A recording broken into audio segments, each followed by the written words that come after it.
अस्सलाम वालेकुम जी। सारे दोस्तों का की हाल है? उम्मीद करदा वां ठीक होवो, खैर खैरियत नाल होवो। आज सिर्फ चंद दो गल्लां करनियां, त्रीजी गल नहीं करनी।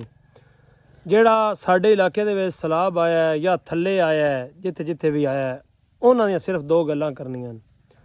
ਸਭ ਤੋਂ ਜ਼ਿਆਦਾ ਜਿਹੜੀ ਮੈਨੂੰ ਸਮਝ ਚੀਜ਼ ਆਈ ਹੈ ਨਾ, ਸਭ ਤੋਂ ਜ਼ਿਆਦਾ ਮੁਤਾਸਰ ਜਿਹੜੇ ਹੋਏ ਨਾ ਕਿਸਾਨ ਹੋਏ ਨੇ। ਵਜ੍ਹਾ ਕਿ ਫਸਲ ਵੀ ਤਕਰੀਬਨ ਜ਼ਾਇਆ ਹੋ ਗਈ, ਮਾਲ ਡੰਗਰ ਦਾ ਪੱਠਾ ਨਾ ਰਿਹਾ, ਮਾਲ ਡੰਗਰ ਦੀ ਕੋਈ ਚੀਜ਼ ਨਾ ਰਹੀ। ਅਗਰ ਬਾਹਰ ਡੇਰਿਆਂ ਤੇ ਮਾਲ ਆਇਆ, ਖੁਰਲੀਆਂ, ਲੱਕੜੀਆਂ, ਡੰਡੇ, ਤੂੜੀਆਂ ਰੁੜ ਗਈਆਂ ਨੇ। ਮਾਲ ਡੰਗਰ ਸਭ ਤੋਂ ਜ਼ਿਆਦਾ ਮੁਤਾਸਰ ਹੈ, ਉਸ ਤੋਂ ਬਾਅਦ ਵਾਈ ਜ਼ਿਆਦਾ ਮੁਤਾਸਰ ਹੈ। ਤੇ ਅੱਜ ਕੱਲ੍ਹ ਜਿਹੜਾ ਵੀ ਰਾਸ਼ਨ ਆ ਰਿਹਾ ਹੈ, ਕੋਈ ਚੀਜ਼ ਵੀ ਆ ਰਹੀ ਹੈ, ਉਹ ਸਿਰਫ ਔਰ ਸਿਰਫ ਮਾੜਿਆਂ ਦੇ ਵਾਸਤੇ ਆ ਰਹੀ ਹੈ।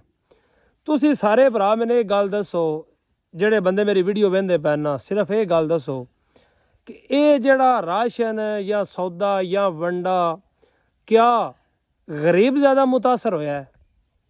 किसान नहीं मुतासर होया? ये सारे भरावां कमेंट जरूर दसना है कि सब तो ज़्यादा किहड़ी चीज़ मुतासर हुई है। घर भी डिगे ने, वो भी ज़्यादातर बाहर पैलियां दे विच जे घर नो ते ओह जिमीदारां दे ने। हाँ, पिंड दे नाल एंड जरूर माड़ियां दे भी घर भी डिगे ने, मुतासर होए ने। असीं ये गल नहीं करदे कि उन्हां दे होए नहीं।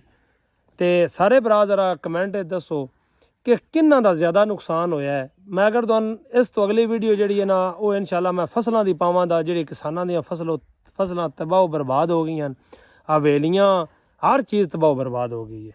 वसते रहो सजनों। अस्सलाम वालेकुम।